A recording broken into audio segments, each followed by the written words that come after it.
To think, to reason, makes us human, sets us apart from the rest of nature. People communicate in intricate ways about complex subjects, and at the center of it all, a thinking machine, the computer. With it, our thoughts can be recorded. What once seemed impossible now seems commonplace. Today, computers are capable of amazing tasks that boggle the mind. But the evolution of a thinking machine, a computer, engaged some of the greatest minds of the last 2 centuries. The story of the computer contains squandered chances, fortunate accidents, frequent missteps, fantastic insights, and unprecedented genius. It is the story of a machine that helps us win a war, figures in the creation of weapons of inconceivable destruction, and sends us into space. The birth of the computer spawned the growth of whole industries, led to the world's greatest personal fortune, and will increasingly affect the lives of everyone on Earth.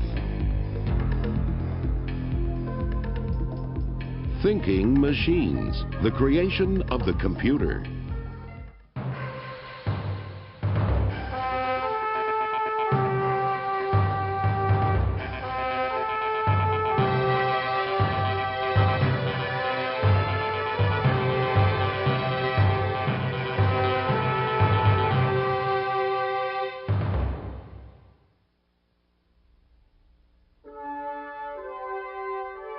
Our world is increasingly filled with countless wonders that would not have been possible without one machine, the computer.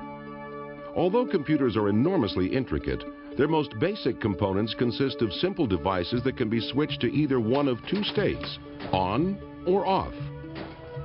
The computer creates its magic by calculating with a speed and accuracy that far surpasses its human inventors. Computers stagger the mind with their complexity, but simply put, a computer takes information, processes it, and then outputs a result. It's all done with a unique partnership of hardware and software. Hardware comes in boxes. They're the physical components, such as the monitor and hard drive. Software comes on disks. Software consists of instructions that tell the computer what to do. One way to start this computational partnership is to type on the keyboard, providing input. The input is picked up by the central processing unit, or CPU, the computer's brain. Using instructions provided by software, the CPU processes the input. The magic behind the CPU is its blinding speed. Modern processors are measured in MIPS, millions of instructions per second. While processing, the CPU may retrieve data stored in random access memory, known as RAM, or data stored on a hard drive. Modern RAM is so quick that every second it can send the equivalent of 10,000 typewritten pages of information to the CPU. And modern hard drives can store the equivalent of 250,000 pages of typewritten material. After processing, the CPU outputs information, often on a monitor.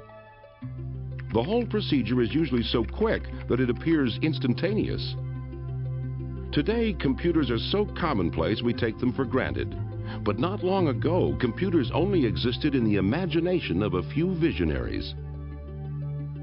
The search for machines that could figure quickly and accurately has seized the human imagination for thousands of years. In fact, the computer's family tree has roots so deep in the past, it's impossible to know exactly where they begin.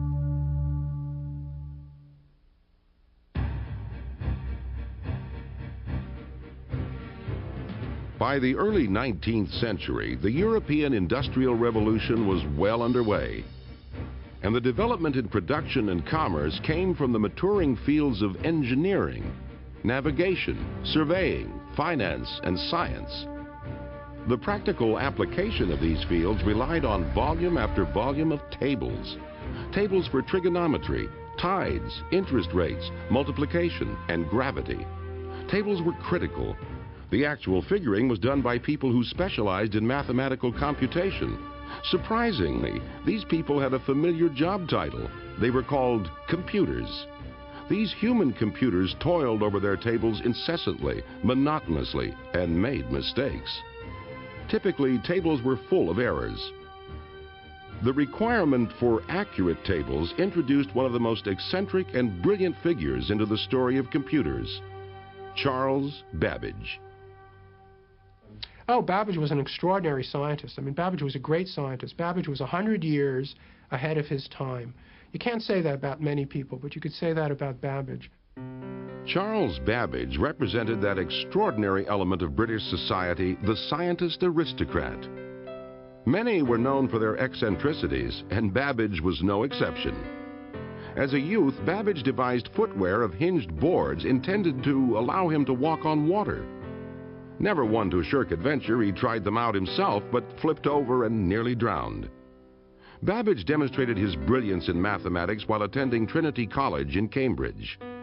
In 1820, Babbage was checking the accuracy of calculations made for the Royal Astronomical Society and kept finding errors. He reasoned that a machine could be constructed that would calculate the tables and directly print the results. He called the machine the difference engine. He drew up plans for a section of the device and had it built with his own funds in 1822.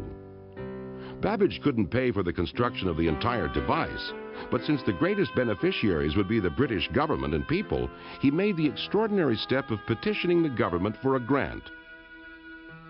In 1823, the Treasury provided the project with startup funds. Government support for the computer industry is nothing new. It's very much a big topic in the news today, and it will continue to be. Computing is an expensive proposition, and it usually requires some government support if it's going to get anywhere. Babbage hired a mechanical engineer, set to work on a complete design for the difference engine, and immediately ran into difficulties. The mechanical machine shops of the time were not advanced enough to produce parts in the precise measurements that Babbage's plans required. So Babbage designed better machine tools, which would eventually improve the entire state of British tool manufacturing. By 1829, Babbage had spent the £1,500 grant from the government and even more than that from his own funds. But only a few bits and pieces of machine had been completed. Babbage's project began to attract critics. He was plagued by several problems. One of his problems being his perfectionism, another problem being that his work was not understood or appreciated by the people of his time. Babbage had many enemies. Even London's organ grinders despised him because he had tried to have them banned as their music interfered with his thinking. But the inventor continued to toil, and finally, in 1832, there were enough parts to assemble a section of the engine. It functioned perfectly, solving equations and producing 6-digit results.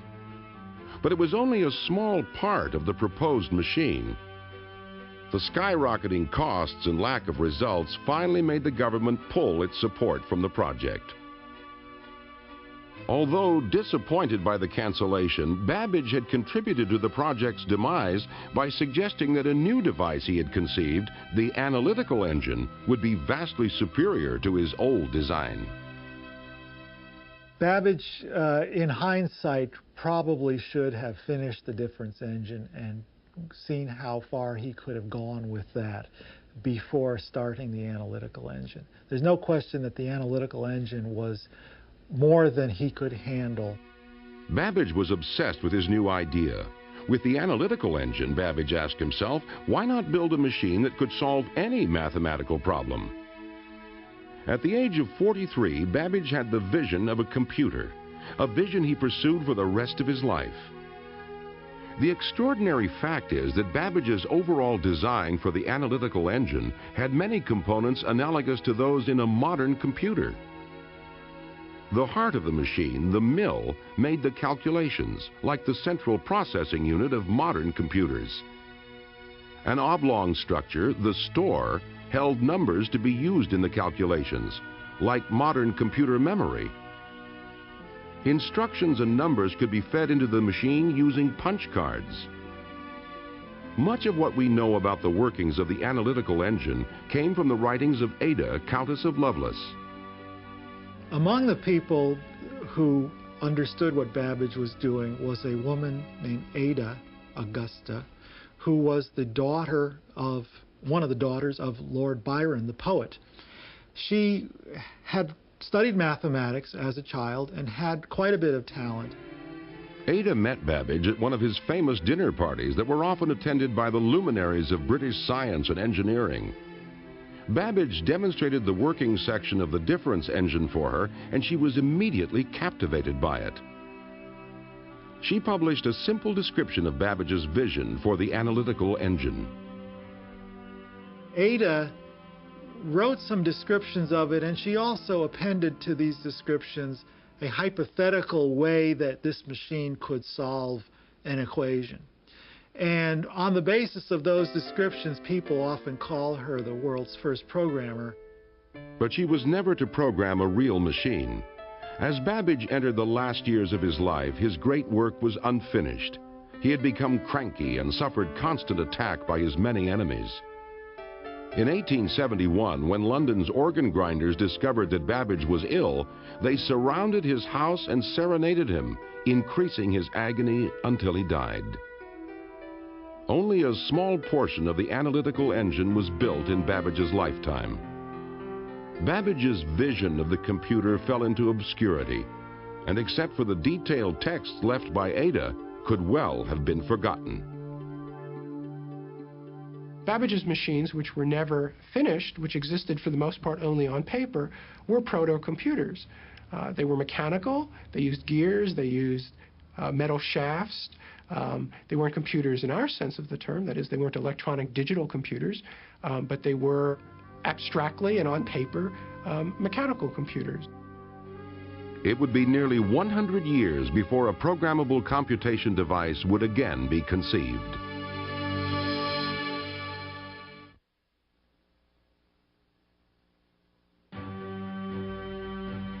In the late 1800s, the idea of a programmable computer was a distant dream, but the American dream was becoming a reality. America was on its way to becoming the world's greatest industrial power and opened its arms to immigrants from other lands. In the second half of the 19th century, America's population increased 35% each decade. America's exploding population began to endanger one of its great institutions, the American census. The census, which is required by the Constitution to be held every 10 years, was still being done by old-fashioned people with making check marks on pieces of paper, and it simply couldn't keep up with the tremendous surge of population in the U.S. The crisis reached a head in 1887. The Census Bureau was still hand-tallying the data from the 1880 census. Desperate for relief, the Bureau pleaded for any method that could speed up the counting of the 1890 census. The superintendent of the census had proposals for 3 systems, so he decided to stage a contest. 2 of the systems relied on hand counting. The third, developed by a young, rather humorless former MIT instructor named Herman Hollerith, used punched cards. Punch cards would one day become the standard method of feeding high volumes of data into computers. Now, where he got this idea, we are not sure. He may have been inspired by the fact that a conductor on a railroad punches your ticket when you hand it to him. Hollerith's system beat the others easily. In the tabulation portion of the test, it was nearly 10 times faster. The Census Bureau leased 56 of Hollerith's machines at $1,000 a year each and put them to work in July 1890. Census Bureau clerks used Hollerith's machines to punch the cards and then tabulate the results. Scores of operators were trained to use the puncher quickly and accurately. The tabulating was done with electricity. A metal pin that passed through a card hole made electrical contact with a cup of mercury, completing a circuit that was registered on a tallying device that consisted of rows of clock-like dials. Hollerith's machines were a step toward the later development of computers. They significantly sped up the processing of information. The results of the 1890 census count were a triumph for Hollerith.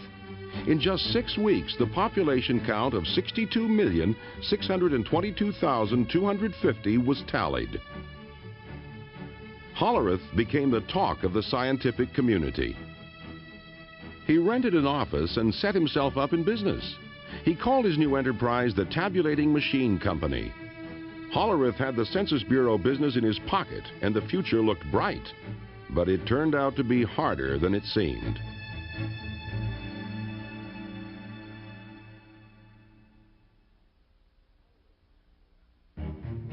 Hollerith's natural aptitude for mechanical devices was obvious, but he also proved himself to be a dogged businessman. He drummed up business among one of the biggest industries of the day, the railroads. With the increase in population and the push west, the railroads had grown into enormous organizations with personnel, stations, cars, and customers scattered all across the country. Hundreds of clerks produced tons of paper to help track and manage these vast empires. Hollerith convinced the New York Central Railroad to try out some of his machines. The experiment wasn't a success. Hollerith's machines could compute fast enough for census work, but couldn't keep up with the speed and volume of the railroad business. After 3 months, the machines were removed. Hollerith was short on capital and faced ruin. He moved his family into his mother-in-law's house. He sold his assets, even his horse, to raise money to redesign his machines, to improve their speed, reliability, and ability to make additions.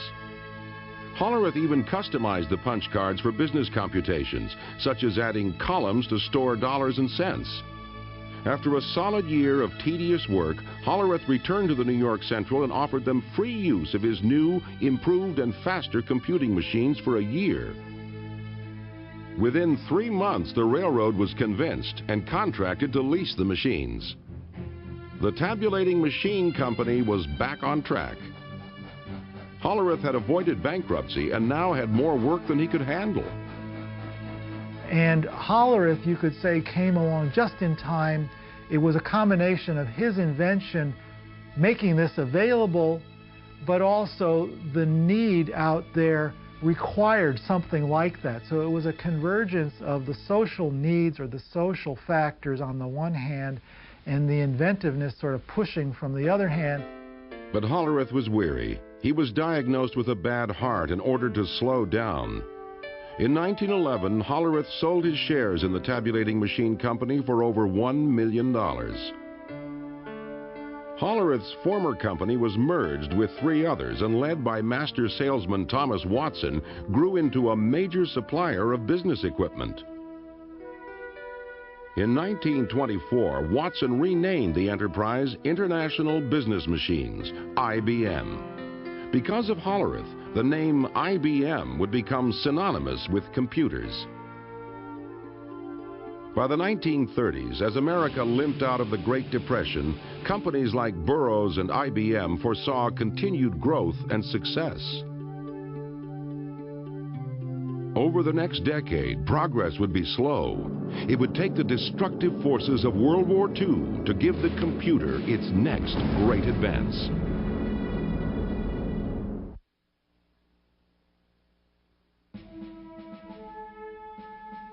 World War II spurred the development of the true computer. And in the turbulent days before the German blitzkrieg smashed Poland, a young Polish engineer walked into the British embassy in Warsaw and made an astounding proposition. He offered to sell the British the secret to the unbreakable German code machine, the Enigma. The British desperately wanted to crack the Enigma machine, used by German commanders to encrypt their most secret military radio messages. Radio is a wonderful piece of technology, but the very beauty of radio, the fact that you broadcast messages out, makes it very bad for military traffic, because the enemy can read your messages as well as the person you intended to read. So you encrypt the message. British intelligence supplied the engineer with a fake diplomatic passport and smuggled him out of Warsaw. While guarded by French agents in Paris, the engineer provided details on the code machine's ingenious operation. In the Enigma, plugs were rearranged to conform to that day's codebook combination. The power of Enigma was that this plug arrangement constantly varied how letters were coded throughout a transmission. The number of letter variations was astronomical, so high the Germans considered their code machine to be unbreakable. But the British now knew how the machine worked. They realized that they could very quickly try different key combinations on a small part of the code. Then, when that small part was broken and the key revealed, the rest could be decoded effortlessly. North of London, at a secret installation in Bletchley Park, British code breakers built a computer-like machine to do just that. Colossus. Colossus used over 2,000 vacuum tubes to process 25,000 characters per second. Colossus could only do one job, but it could compute very quickly. Its deciphered German transmissions were called the ultra-secret, the most closely guarded secret of the war. While the British were now able to read German messages, the question was how to take advantage of the secrets without tipping off the Germans that their code had been compromised. The most senior Allied commanders were privy to ultra material, but had to exercise caution in reacting to it so as not to tip their hand. Ultra information was never revealed to anyone in a position to be captured by the enemy. Field commanders often went into battle lacking information on the enemy that was known to their superiors from ultra dispatches. This secrecy may have also kept Colossus from prominence in the history of computers. While Colossus was breaking German codes, across the Atlantic another computational device was under construction. The machine which would directly influence the design of all future computers was being built in Philadelphia.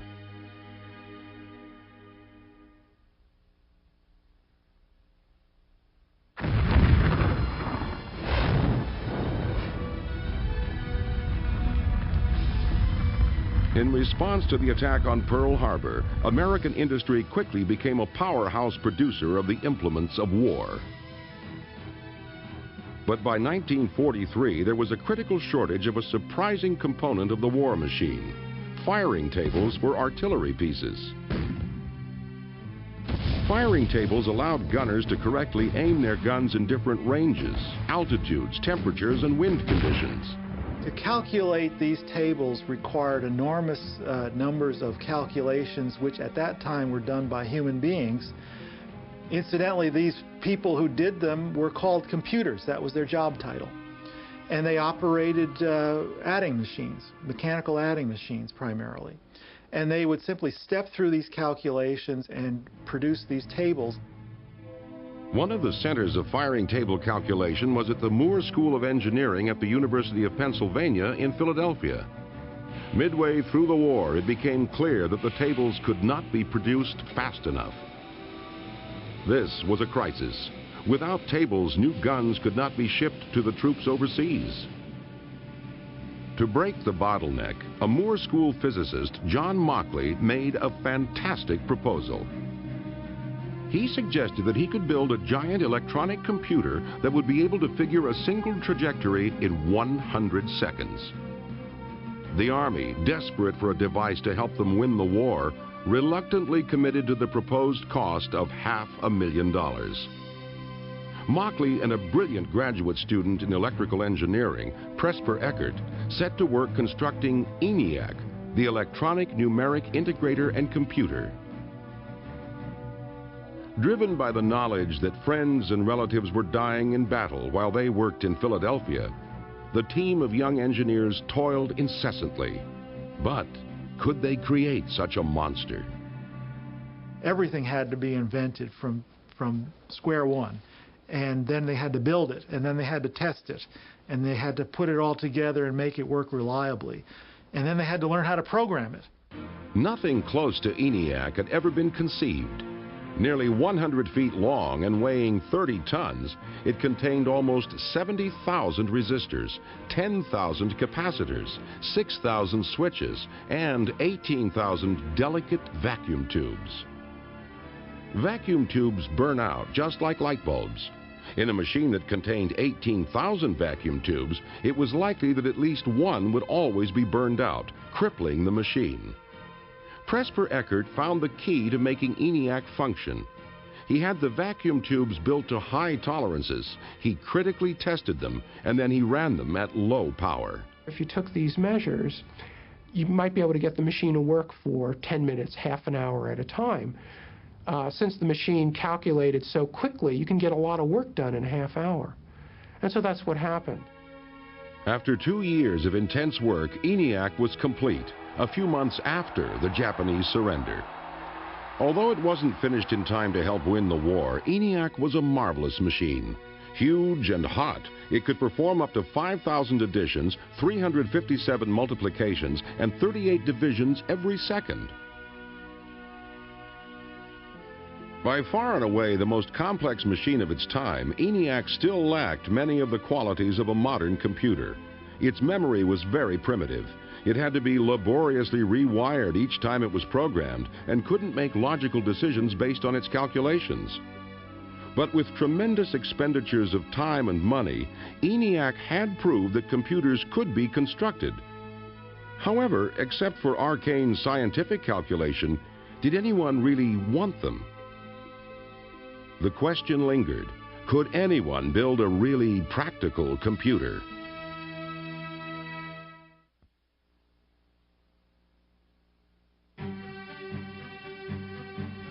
Just before the end of the Second World War, an advisor to the ENIAC project, John von Neumann, wrote a paper that was to greatly affect the next stage of computer design. Von Neumann possessed a photographic memory, an incomparably fast mind, and was one of the principal scientists involved in the Manhattan Project, the building of the atomic bomb. He was also an advisor on ENIAC. The paper von Neumann wrote after the war delineated the structure of a modern computer.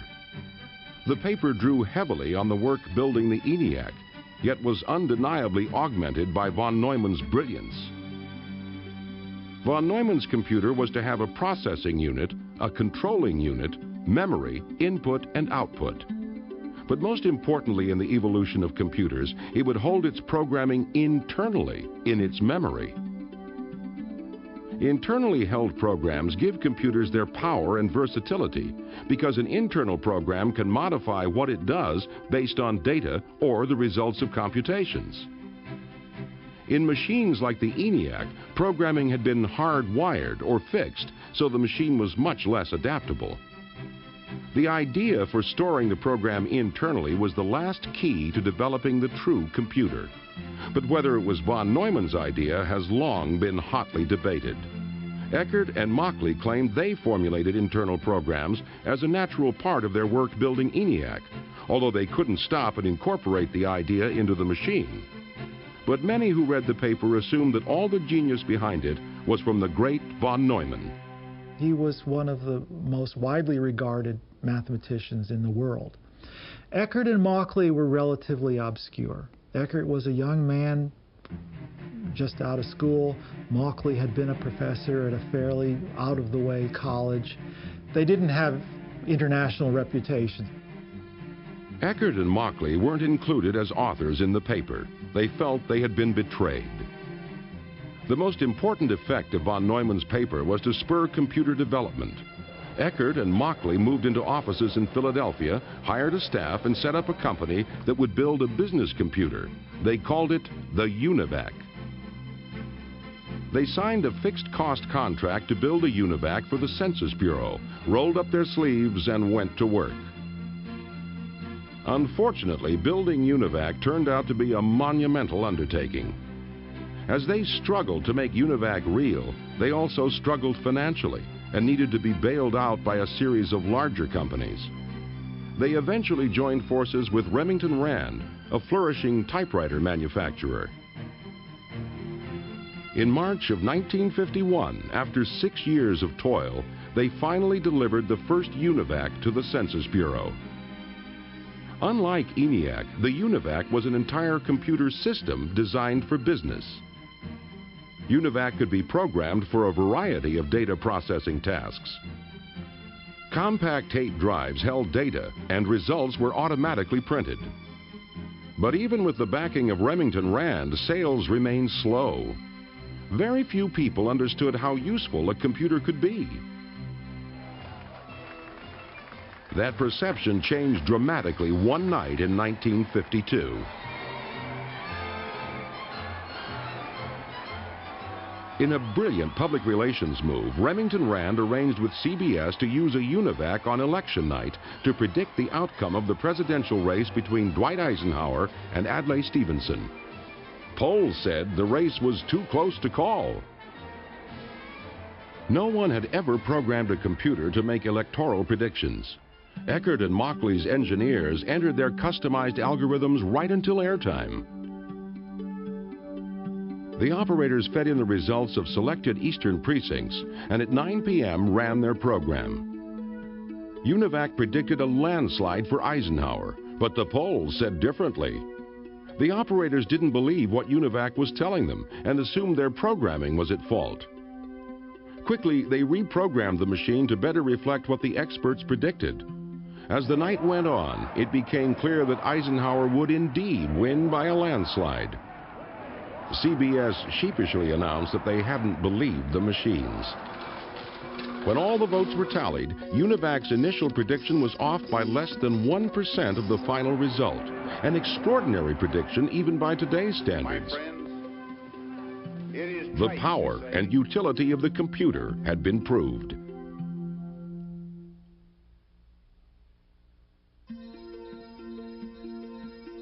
After the success of UNIVAC, various companies began to see a future in computer development.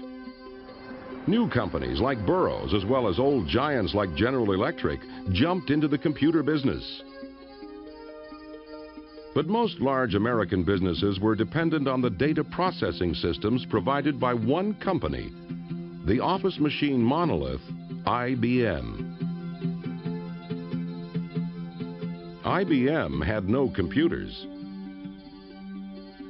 IBM's aging leader, the legendary sales guru Thomas Watson Sr., was not eager to jump into the enormously costly development of computers. A computer back then contained thousands of vacuum tubes, occupied, one or more large rooms, and required a small army of attendants to run.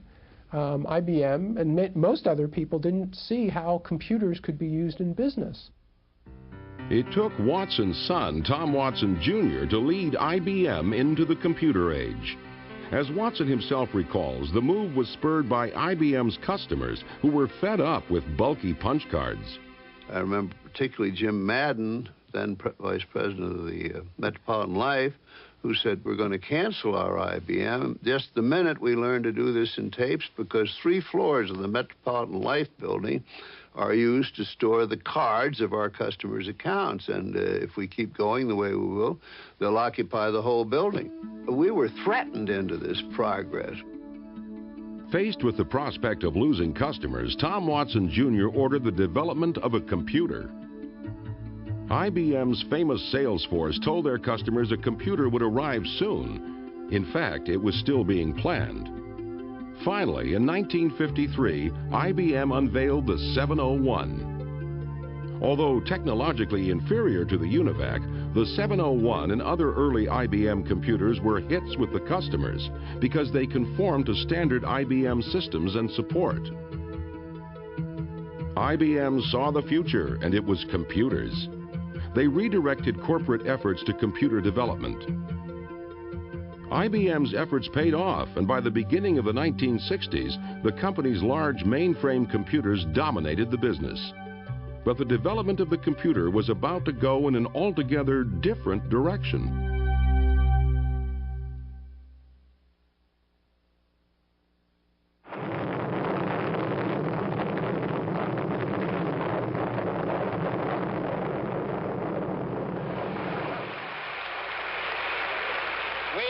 To go to the moon in this decade and do the other things, not because they are easy, but because they are hard.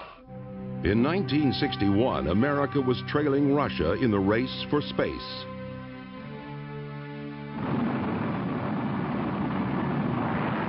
(1961), a year of achievement for Soviet scientists in the race for space. Yuri Gagarin has become the first human to orbit the Earth. and crowds in Moscow's Red Square salute the 27-year-old cosmonaut. As NASA engineers began planning the lunar mission, they realized a computer as powerful as one currently the size of a room must be on board. The engineers wondered, is such a small computer even possible? The first great breakthrough that would lead to computer miniaturization had already been made on December 23, 1947, when three scientists at Bell Labs, William Shockley, Walter Brattain, and John Bardeen, invented the transistor. Formed on the semiconductor silicon, the transistor could replace large vacuum tubes in computers. Compared to vacuum tubes, transistors were tiny, required little power, and produced little heat. The breakthrough was sufficiently important that the three inventors of the transistor were awarded the Nobel Prize. A computer that could navigate to the moon and back would require thousands of transistors, and although small, they were not nearly small enough.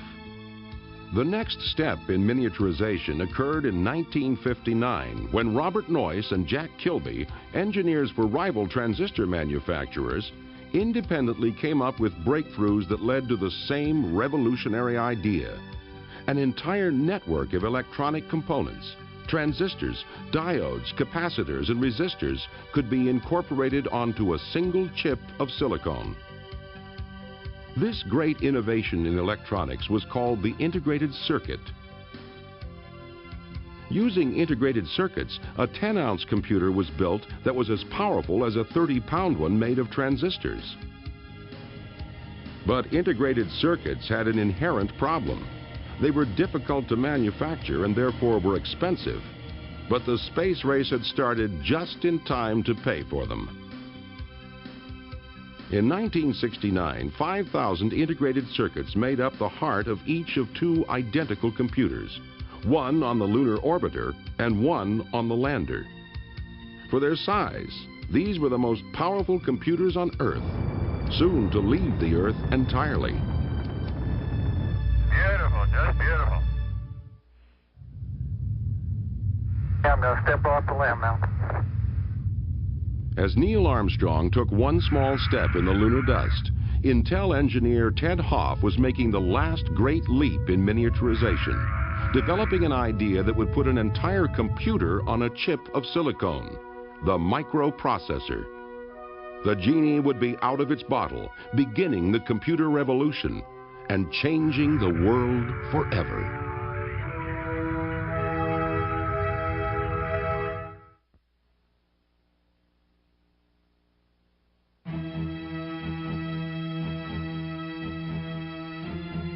Okay, Houston, we've had a problem here.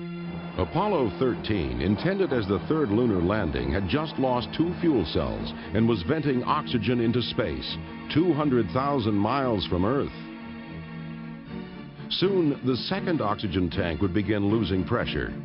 The astronauts would die unless they could precisely align their spacecraft and fire their rocket to slingshot themselves around the moon and back to Earth. Critical to the alignment was Apollo's state-of-the-art guidance computer. A new trajectory was figured. The all-or-nothing rocket firing was made. The Apollo 13 crew miraculously returned to Earth with the help of their small and powerful computer. By the last Apollo mission 2.5 years later, computers as powerful as those on Apollo would be available to everyone. That was because soon before the Apollo 13 flight, an engineer at Intel, Ted Hoff, had come up with an ingenious idea. Hoff had been told to design 12 separate integrated circuits to make a Japanese pocket calculator. He suggested placing the entire processing unit on a chip and programming it just like a computer. Intel developed the idea, and by 1970 they had a working model of a microprocessor.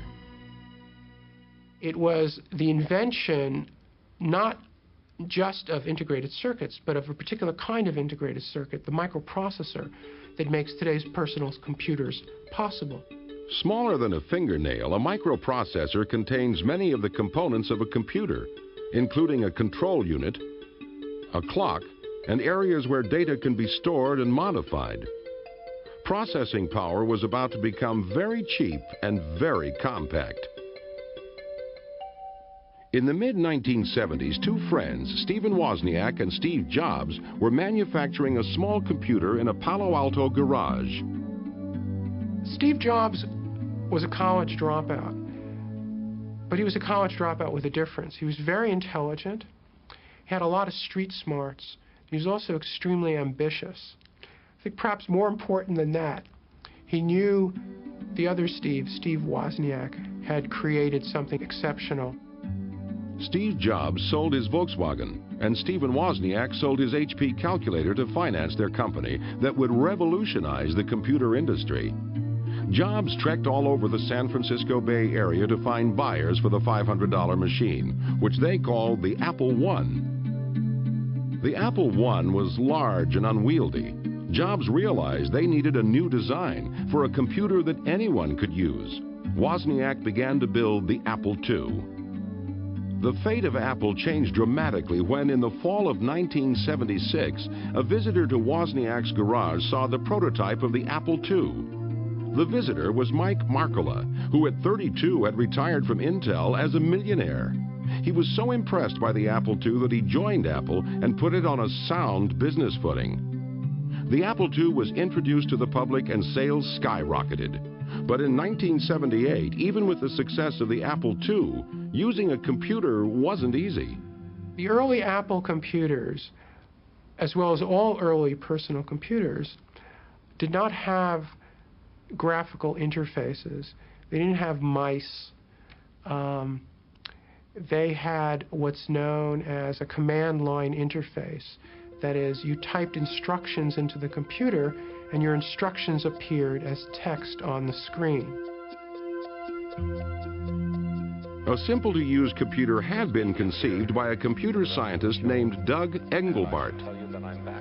He demonstrated his vision in 1968 at the Fall Joint Computer Conference in San Francisco. If I hit W, it'll say delete word. The arrow moves back and forth to give me feedback. Wielding a keyboard and a pointing device he called a mouse, Engelbart worked with a computer 30 miles away, linked by microwaves, and demonstrated word processing and hypertext. Many in the audience went home inspired, but one group alone was to fulfill Engelbart's vision. That group was just down the road from San Francisco at Xerox PARC. In 1970, Xerox dominated the copier industry, but thought the future might be in computers. A young Xerox executive, Robert Taylor, worked with a team to transform the way the computer industry was perceived.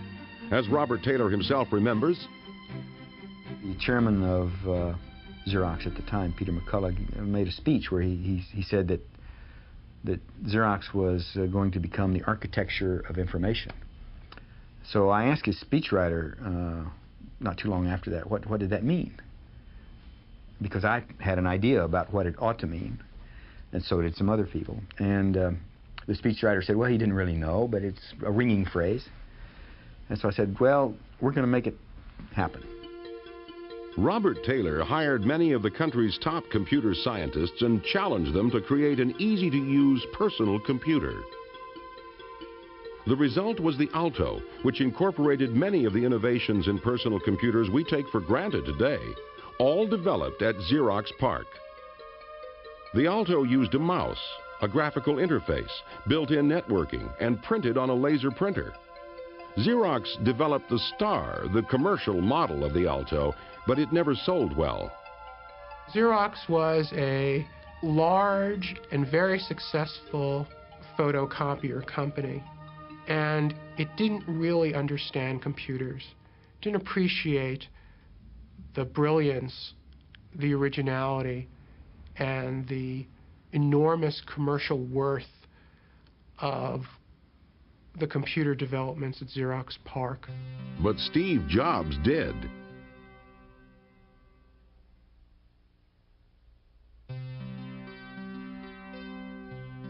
In 1979, Steve Jobs visited Xerox PARC and saw the Alto. He returned to Apple and immediately set to work on what would become the Macintosh computer, the first popular personal computer similar to those used today. What made the Macintosh easy to use was its operating system and applications, otherwise known as software. Increasingly, software was dominating the advances made in computers. Bill Gates, the young president of computing software company Microsoft, understood the importance of software to the future of computers and parlayed this vision into a vast software empire, making him the richest man in the world. The dream of a machine that could think had come from a mechanical device to an electronic one, where the bits of coded information that ran it were as important, perhaps more important, than the machine that they controlled. This may have been the best evidence that a thinking machine had arrived and could now be placed on your desk. Soon, nearly half the jobs in America would use the computer. Within the decade, microprocessors would be everywhere, incorporated into automobiles, appliances, and scientific instruments, significantly increasing their capability and reliability. Unprecedented fortunes would be made in businesses that hadn't existed a decade before. Education would be transformed forever, as the access to information would be transferred from libraries and universities to your desktop. The Earth would shrink with unprecedented speed as a worldwide communication grid became accessible to anyone with a computer and modem. And even now, the evolution of a thinking machine isn't finished. Computers have already changed the way we live, and they'll change the way we explore our world and other worlds in the 21st century. They will take us to distant galaxies, and they will connect us right here on Earth. Computers will continue to become more interconnected. They will continue to become smaller, faster, cheaper.